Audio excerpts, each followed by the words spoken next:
స్నేహితులారా, ఈ సమయాన్ని బట్టి దేవునికి వందనాలు తెలియజేస్తూ ఉన్నాను. ప్రేమపూర్వకముగా మిమ్మల్ని అందరినీ వాక్య ధ్యానంలోనికి ఆహ్వానిస్తూ ఉన్నాను. యథార్థపరుడవై అనే ఆలోచనను మీతో కూడా పంచుకోవడానికి ఇష్టపడుతూ ఉన్నాను. స్నేహితులారా, యథార్థపరుడు అనగా ఎవరు? దేవుడు యథార్థపరులనే ఎందుకు తన ఎదుట నిలువబడాలి అని సెలవిస్తూ ఉన్నాడు. యథార్థతకి దేవునికి ఉన్న సంబంధము ఏంటి అనే విషయాలను మీతో కూడా పంచుకోవడానికి ఇష్టపడుతూ ఉన్నాను. కనుక దేవుని యొక్క వాక్యమును మీరు ముగింపు వరకు ఆలకించాలని మీ కుటుంబ సభ్యులతోనూ తోటి విశ్వాసులతోనూ ఈ వీడియో షేర్ చేసుకోనండి. మీ ప్రార్థన మనవులు ఎట్టివైనను కామెంట్స్ రూపంలో కానీ ఫోన్ కాల్ ద్వారా కానీ తెలియజేయండి. నమ్మకంగా మీ కొరకు ప్రార్థిస్తాము. ఈ వీడియో మీ ఆధ్యాత్మిక జీవితంలో ఉపయోగకరంగా ఉంది అని మీకు అనిపిస్తే దయచేసి ఈ ఛానల్ను సబ్స్క్రైబ్ చేసుకొనవలసినదిగా మనవి చేస్తూ ఉన్నాను. లేఖనము ద్వితీయోపదేశ కాండము 18వ అధ్యాయము 13వ వచనము. నీవు నీ దేవుడైన యెహోవా యొద్ద యథార్థపరుడవై ఉండవలెను. స్నేహితులారా, ఒక నీతిమంతుడైనటువంటి మంచివాడైనటువంటి తండ్రి తన ఎదుట ఉన్న తన పిల్లలు ఏ రీతిగా ఉండాలని ఆశపడేటటువంటి వాడుగా ఉంటాడు. ఒక నీతిమంతుడైన తండ్రి తన సంతానము ఎటువంటి గుణగణాలు కలిగి ఉండాలని, ఎటువంటి క్వాలిటీస్తో వారు జీవించాలని ఆశపడేటటువంటి వాడుగా ఉంటాడు అని మనము యోచించినట్లయితే, తన ఎదుట తన పిల్లలు ఎటువంటి బలహీనతలు లేకుండా, వ్యసనములు, చెడు అభ్యాసము, చెడు సహవాసము లేకుండా ఉన్నతమైనటువంటి విలువలు కలిగి జీవించేటటువంటి వారుగా ఉండాలని తను ఆశపడేటటువంటి వాడుగా ఉంటాడు. నిజమే స్నేహితులారా, మనం ఒకరి ముందు నిలువబడడానికి, మనం ఒకరితో సహవాసం చేయడానికి కొన్ని అర్హతలు మనము కలిగినటువంటి వారంగా ఉండాలి.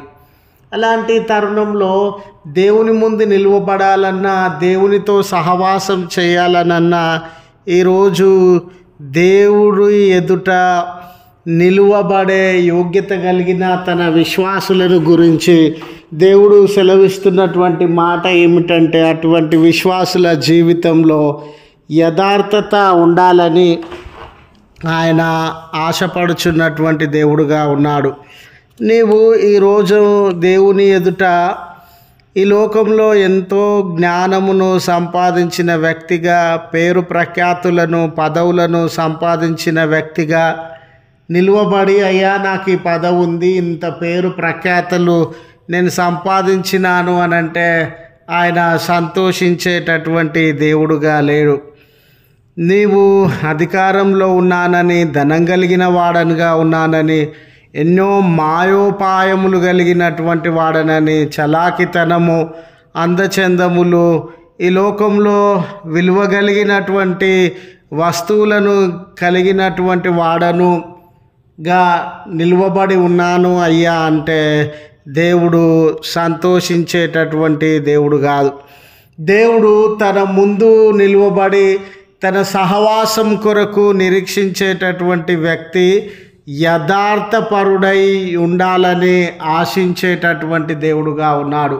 ఈరోజు నీ జీవితంలో, నా జీవితంలో మనమందరం కూడా దేవునితో సహవాసం చేయాలని, ఆయన ముందు నిలువబడి ఆయన బిడ్డలముగా జీవించాలని ఆశపడుతున్నటువంటి వేళ, ఈ లోకంలో ఉన్న ఏ వస్తువు, ఈ లోకంలో ఉన్న ఏ స్థితి, ఈ లోకంలో ఉన్నటువంటి ఏ ప్రత్యేకత దేవునికి ఇష్టమైనటువంటి వ్యక్తిగా మనలను ఉంచలేదు. కానీ కేవలము యథార్థత అనేది దేవునికి చెందినటువంటి వ్యక్తిగా మనలను ఉంచగలదు. యథార్థత లేకుండా ఎన్ని మనము కలిగి ఉన్నా, యథార్థత లేకుండా ఎన్ని ప్రయత్నములను మనము జరిగించేటటువంటి వారంగా ఉన్నా, యథార్థత లేకుండా ఎన్ని మార్గాలను మనం అన్వేషించినటువంటి వారంగా ఉన్నా, దేవుని ఎదుట నిలువబడే యోగ్యత మనలో లేదు. ఆయనతో సహవాసం చేసేటటువంటి యోగ్యత మనలో లేదు అని మనం గమనించేటటువంటి వారంగా ఉండాలి. మరి యథార్థత అంటే ఏంటి? ఒక యథార్థవంతుడైనటువంటి వ్యక్తి జీవితంలో ఎలాంటి గుణగణాలు ఉంటాయి? ఒక వ్యక్తి యథార్థపరుడు అని మనం ఏ రీతిగా చెప్పగలము అని ఆలోచించినట్లయితే, హృదయంలో కళ్ళ కపటము లేకుండా, ఈర్ష్య ద్వేషములు పగ లేకుండా, ఆ హృదయము సరి అయినదిగా ఉండినప్పుడు ఆ వ్యక్తి యథార్థపరుడుగా దేవుని దృష్టిలో లెక్కించబడతాడు. అంత మాత్రమే కాదు, ఆ వ్యక్తి సామాజిక విలువలు, పొరుగువారితో ఎటువంటి విలువలను, తన ఇరుప్రక్కల ముందు వెనక తన సమాజంలో నివసిస్తూ ఉండగా ఇతర వ్యక్తులతో ఎటువంటి విలువలను కలిగి అతడు జీవిస్తూ ఉన్నాడు, ఎటువంటి నైతిక విలువలను అతడు పొరుగువారి ఎడల ప్రదర్శిస్తూ ఉన్నాడు, దేవుని ఎడల ప్రదర్శిస్తూ ఉన్నాడు అనే అతని విలువలే, అతడు కలిగి ఉన్నటువంటి విలువలే అతడు యథార్థవంతుడా కాదా అనే విషయాన్ని తెలియజేసేటటువంటివిగా ఉన్నవి.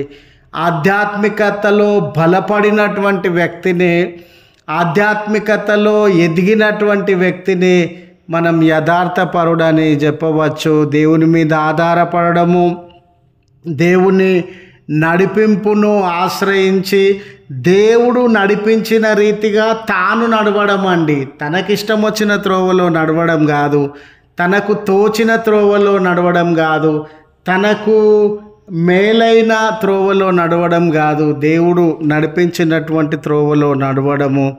మరి చెడు స్వభావము కలిగిన వ్యక్తులను, కీడు చేసే స్వభావం కలిగిన వ్యక్తులతో కాకుండా నీతిమంతులతో, పరిశుద్ధులతో, మంచితనం కలిగినటువంటి వారితో ఎవరు సహవాసం చేస్తారో వారిని యథార్థవంతులుగా మనము చెప్పవచ్చు. స్నేహితులారా, ఈ దినము మనము ఎవరితో సహవాసం చేస్తూ ఉన్నాం, ఎవరికి విధేయత చూపిస్తూ ఉన్నాం, ఎవరు మనల్ని నడిపించేటటువంటి వారుగా ఉన్నారు, ఎలాంటి విలువలను మనం ప్రదర్శిస్తూ ఉన్నాము అనేది, మనం యథార్థవంతులముగా జీవిస్తూ ఉన్నామా, జీవించడం లేదా అనే విషయాన్ని తెలియజేసేటటువంటివిగా ఉన్నవి.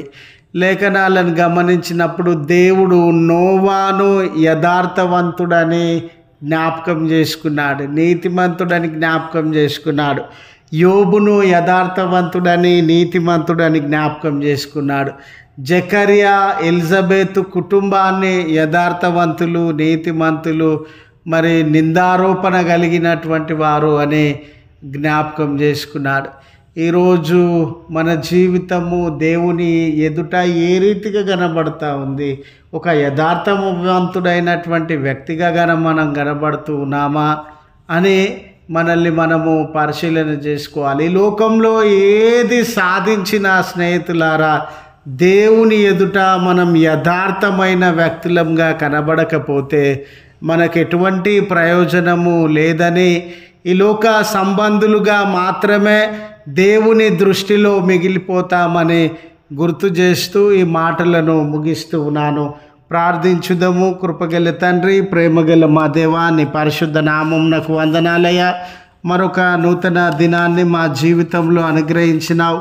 ఈ నూతన దినాన్ని ఇవ్వడం మాత్రమే కాదయ్యా, ఈ దినం మేము చేసే పనులన్నిటి అందు మీ కాపుదలను అనుగ్రహించి మాతో కూడా నుండి మమ్మను బలపరిచే దేవుడవుగా, స్థిరపరిచేటటువంటి తండ్రివిగా, మీ ఆదరణ నడిపింపు మా జీవితాలలో అనుగ్రహించడానికి సిద్ధంగా ఉన్నటువంటి ప్రభుడవు గనుక మీకే కృతజ్ఞతలు, స్తోత్రములు చెల్లిస్తూ ఉన్నాం.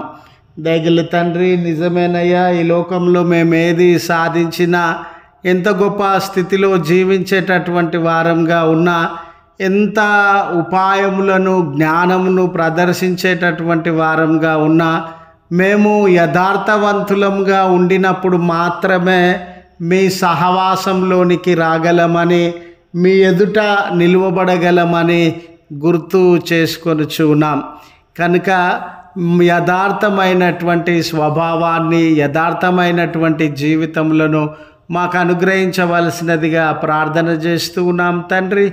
దుఃఖసాగరంలో మునిగి ఉన్న బిడ్డలు, కోల్పోయినటువంటి బిడ్డలు, వేదన, కన్నీరు, ఒంటరితనము, సమస్య, భారము, బంధకములు అనుభవించుచూ ఉన్న బిడ్డలను అందరినీ జ్ఞాపకం చేసుకొని వారి జీవితాలలో ఉన్న చింత, వారి జీవితాలలో ఉన్న దుఃఖము, వారి జీవితాలలో ఉన్న ఎడబాటును దూరపరిచి, ఏ కుటుంబములు, ఏ వ్యక్తులు మీ కృప కొరకు నిరీక్షించుచు మీ ఎదుట ప్రార్థన మనవులను ఉంచి మీకు ప్రార్థించుచు ఉన్నారో వారి మొరలను ఆలకించి వారి అవసరతలను అన్నిటినీ తీర్చి మేలు వారి జీవితంలో దయచేయవలసినదిగా మనవి చేస్తూ ఉన్నామయ్యా.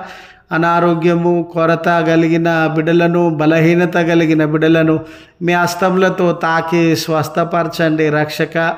ఈ దినపు మేళ్లతో నీ బిడ్డలను అందరినీ దర్శించుమని అయ్యా, వారి కనునీళ్లను తుడుమని, ఈ దినపు దీవెనలతో, ఆశీర్వాదములతో వారిని మీరు దర్శించుమని క్రీస్తు పేరట వేడుకొనుచున్నాము తండ్రి. ఆమెన్. తండ్రి, కుమార, పరిశుద్ధాత్మ త్రియేక దేవుని దీవెన మనకు తోడై ఉండి మనలను కాపాడునుగాక. ఆమెన్.